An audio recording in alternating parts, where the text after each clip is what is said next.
Hi, I'm Will with the New York City Department of Transportation here in Brooklyn outside of PS 133 to discuss the outdoor learning streets setup that we have here. Outdoor Learning is a program launched by New York City to provide students with outdoor space for learning in play yards, parks, and streets. We're discussing outdoor learning in streets, and if you're interested in taking part in the outdoor learning program, please visit the DOE Info Hub. DOE, DOT, and other sister agencies will review your application and get back to you within a week. Now, once an application is approved for an outdoor learning street, there are a few rules that need to be followed. First of all, outdoor learning streets are permitted for Monday to Friday, 7 a.m. to 4 p.m. Schools can opt to use the street for more limited hours, such as 10 a.m. to 2 p.m., but they cannot exceed this time window.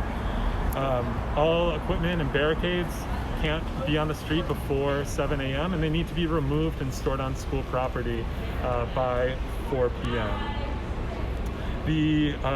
And finally, all locations are permitted until November 30th. All street locations that are approved require barricades at both ends of the block. Barricades need to span the entire roadway except for a 5-foot gap to allow bicycle access. And in addition, it's key that the barricades do not block the crosswalk. While most of the activity is happening in the streets, schools are still allowed to put equipment on the sidewalk, and as long as 8 feet of clearance for pedestrians is maintained, as you can see here. Outdoor learning streets also require a lot of staffing. School staff members need to be present at the barricades at both ends of the block throughout the day. This is to ensure that unauthorized vehicles don't enter and to manage the barricades, make sure that vehicles don't enter and endanger students.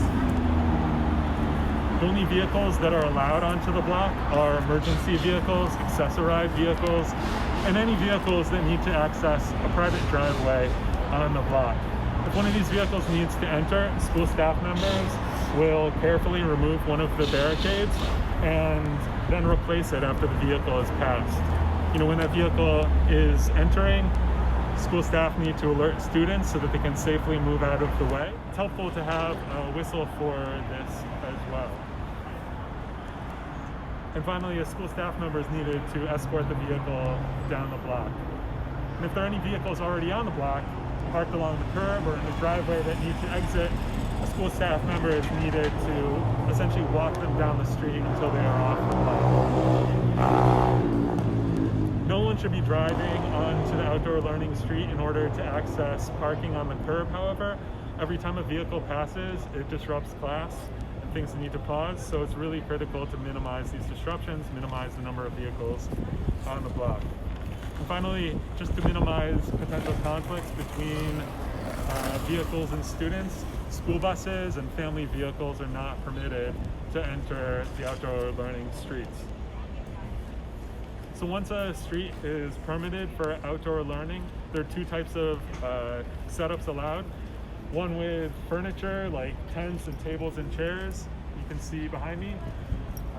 The other without furniture. This doesn't have any tents, tables, or chairs, and only really easy, light, small, easy to move items on the street. Perhaps hula hoops for gym class or things of the like.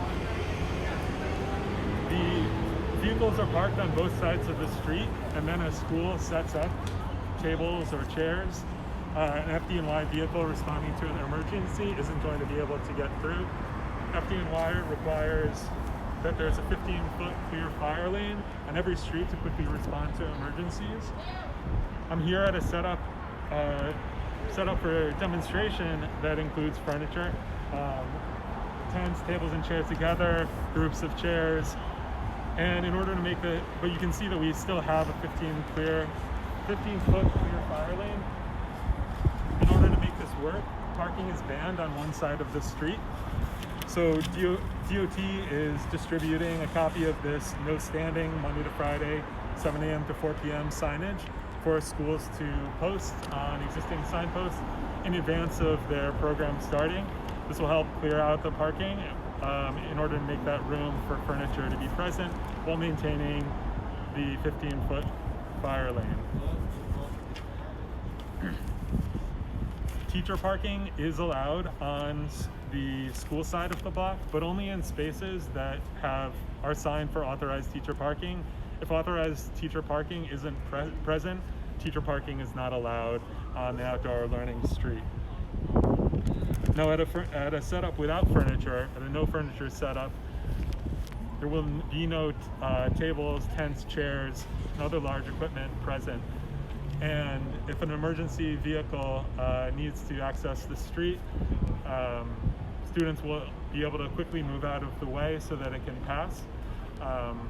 This wouldn't be possible if tents and chairs were set up, but all the other rules about barricades and staffing still apply. If you have any questions about the Outdoor Learning Streets program, please visit nyc.gov/outdoorlearning-streets.